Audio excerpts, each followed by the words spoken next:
Em uma conversa com jornalistas, o ministro da Fazenda, Fernando Haddad, confirmou que deve deixar a chefia da pasta em fevereiro de 2026 para atuar na campanha de reeleição do presidente Lula no próximo ano. O ministro já teria, inclusive, sinalizado o desejo de ser sucedido por Dario Durigan, atual secretário executivo da pasta, que ajuda a gente a entender um pouco melhor o que essa saída de Haddad e a passagem de bastão para Durigan significam para o Ministério e, evidentemente, para o ambiente fiscal brasileiro. É Tony Volpon, colunista do CNN Money, que já aparece comigo em tela. Tony, seja muito bem-vindo e boa tarde. Boa tarde. Tony, a gente acompanhou essa incursão do ministro da Fazenda, dos principais negociadores do ponto de vista político nas últimas semanas, em torno da aprovação daquela revisão de cerca de 10% dos benefícios fiscais concedidos pelo país, com essa tentativa de consolidar a peça orçamentária do ano que vem. Em meio a essa discussão toda, surge essa hipótese levantada e depois há a confirmação por parte do ministro da Fazenda, Fernando Haddad, de que deve sim deixar o governo no começo do ano que vem. A gente pode esperar algum tipo de continuidade se de fato Dario Durigan suceder Fernando Haddad à frente do Ministério da Fazenda?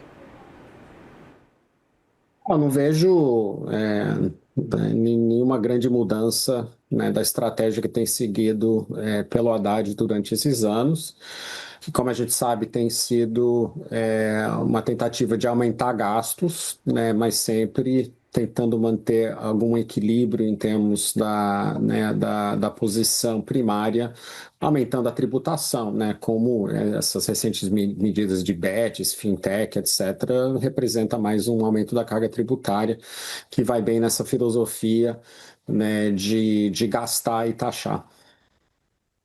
E pensando exatamente pelo menos nessa perspectiva de continuidade, a gente tem, é evidente, um ano eleitoral pela frente em que normalmente os governos, independentemente de quem sejam, lançam mão de uma série de benefícios, abre a torneira do gasto. Só que a gente tem um espaço, do ponto de vista de discricionários, muito limitado. A gente tem acompanhado isso com a consolidação, pelo menos, dessas discussões acerca do orçamento do ano que vem.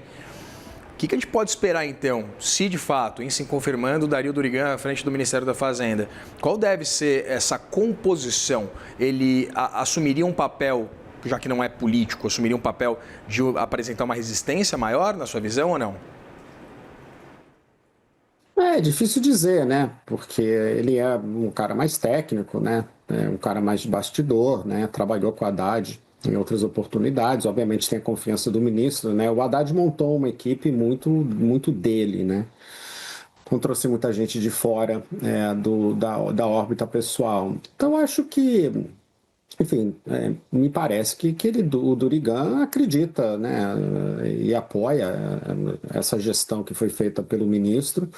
Então, portanto, como eu disse, né, imagino que isso deve continuar. Se haverá surpresas fiscais em função do ano eleitoral, acho que vai depender muito de como essa corrida se desenha, né? Se de fato houver, né, a percepção de perda de capacidade política, né, da candidatura à reeleição do presidente Lula, pode ser que haverá alguma tentativa de tirar algumas surpresas de último minuto, né, como até aconteceu no final do governo Bolsonaro, por exemplo. E aí eu acho que, né, o Durigan não terá a capacidade política de resistir necessariamente a essa movimentação se ela de fato ocorrer. Nessa reação ou ausência de reação dos mercados.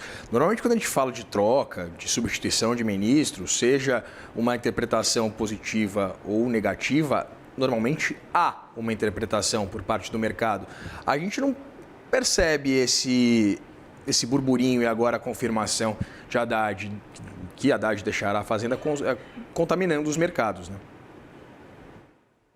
Primeiro, eu acho que todo mundo achava que isso ia acontecer, então ele não é uma surpresa frente ao que o mercado vem desenhando como cenário, né, perspectiva para o Haddad. A gente sabe que falta bons candidatos para a esquerda no Brasil, né? Ele é um nome conhecido, né, concorrer à presidência, etc. e tal. Eles têm muito medo da direita controlar o Senado, né, tem em função a questão do Supremo. Então eles têm que jogar todas todo mundo que pode conseguir ter boa performance nessa eleição, eles têm que botar para concorrer mesmo em função dessa pressão, né? Enquanto há uma percepção que a candidatura do Lula é bastante competitiva, eu acho que a esquerda como um todo tem muita preocupações com o resultado eleitoral, tanto no Congresso como no Senado. Pois é, né, Tony? Mas o ministro já sinalizou, inclusive, né, que não gostaria de ser candidato. Você fala, é verdade, há uma escassez de candidatos competitivos no campo da esquerda, né? Discute-se, é evidente, no campo da direita, uma miríade de nomes, possíveis nomes para suceder Jair Bolsonaro como líder, como expoente do campo da direita, mas na esquerda não há isso. Mas pensando nessa ausência de vontade de Haddad de ser candidato, você acredita que ele teria uma capacidade de costurar nos bastidores, como deseja exatamente essa possibilidade de Lula construir uma candidatura forte, ou aspectos do ponto de vista econômico podem contaminar a campanha do ano que vem e, evidentemente, também o nome de Fernando Haddad a ser malquisto por alguma parte, pelo menos, do eleitorado? Acho que vai depender muito ao que ele vai concorrer, Senado ou uma tentativa, né, de governador de São Paulo, né? Eu acho que, obviamente, ele seria mais competitivo no Senado, dado das pesquisas que nós temos nesse momento. Sobre essa questão dele não querer ser candidato, mas ele é soldado do partido, né?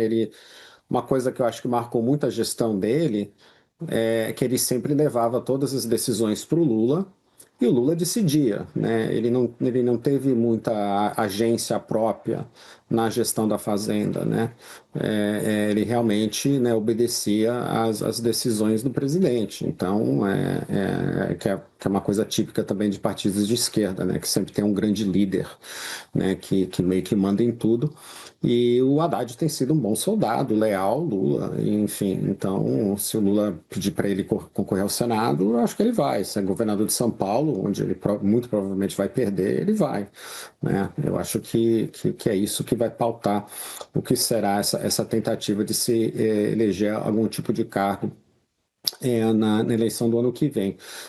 Sobre se né, a questão econômica pode danificar ou ajudar ele na eleição, ele tem um discurso, uma narrativa que a gestão dele foi um grande sucesso, entregou um crescimento maior, fez justiça tributária, ele vai com isso, né? E tem um público que acredita nisso, e enfim, que é um público que obviamente já está um pouco mais à esquerda, é isso que ele vai empurrar como narrativa.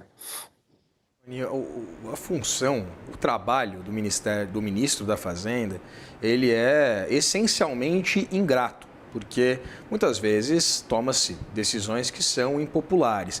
Eu lembro que eu ouvi uma vez de um ex-ministro que o ministro da Fazenda tem que ser o personagem, o membro do governo que diz não.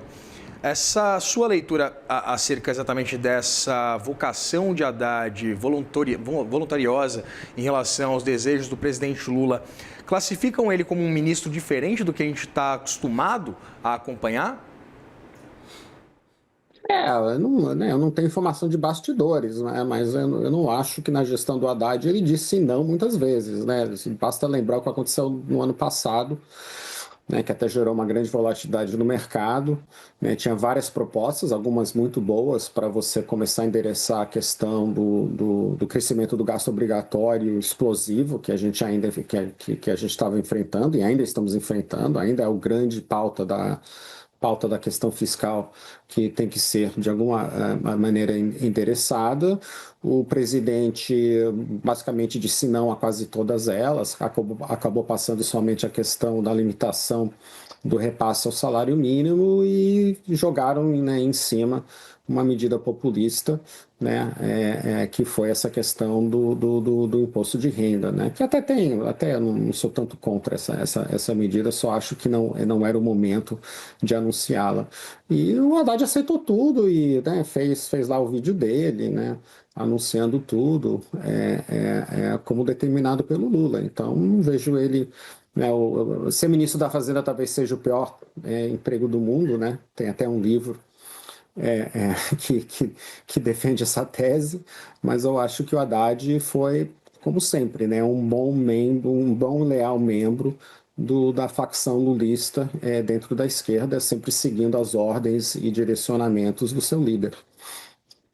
O livro do nosso colega jornalista Thomas Trauman, né, O Pior Emprego do Mundo. Exatamente, grande livro. É, o grande livro. Eu queria, então, falando sobre esse péssimo emprego do ministro da Fazenda, uma análise sua, do ponto de vista geral, acerca desses anos de Fernando Haddad à frente da Fazenda e com essa perspectiva também de um início de um ano eleitoral. Queria saber se você concorda com a tese de que a gente não pode esperar muito também de propostas estruturais ou reformistas vindo do Ministério da Fazenda. Eu acho que, de novo, acho que a política está meio em piloto automático, fora, né, de novo, uma grande perda de percepção de competitividade do Lula. Talvez eles tentam tirar alguma coisa de um último minuto, né? Teremos que ver, mas isso não é o que se anuncia nesse momento, pelo menos, né? O Lula acha que ele é competitivo, teve várias pesquisas recentemente, está toda essa bagunça na direita, com Flávio Bolsonaro, que claramente não é um candidato competitivo, né, para ganhar a eleição, mas ele barra outros candidatos, enfim. Então, acho que a esquerda, Lula, está entrando nesse ciclo eleitoral achando que as coisas estão se alinhando em sua direção. Tem várias medidas que vão entrar em vigor no ano que vem, como essa questão do imposto de renda, que eles acham que eles vão conseguir também faturar em cima. E se tudo isso mais ou menos ir neste plano, né, eu não acho que não vai acontecer nada. E é aquela história, né? A gente ainda tem uma enorme bomba fiscal se criando na questão do crescimento dos gastos obrigatórios. Ela tem que ser endereçada em algum momento. E, de novo, talvez o pior emprego do mundo será de presidente em 2026, né? Porque ou eles vão, ou quem for, né, o coitado que ganha esse pleito, ou vai ter que fazer uma reforma relevante, ou aumentará muito, né, isso sempre dependendo também do cenário global, aumentará muito a gente reviver períodos de crise como a gente viu na passagem do segundo mandato da Dilma. Tony, nem começou 2026, 2027 já está aí muito presente, inclusive nas nossas discussões. Conversei com Tony Volpon, colunista aqui do CNN Money. Tony, muito obrigado, desejo a você já um Feliz Natal e até a próxima. Também para você também. Tchau. Até mais.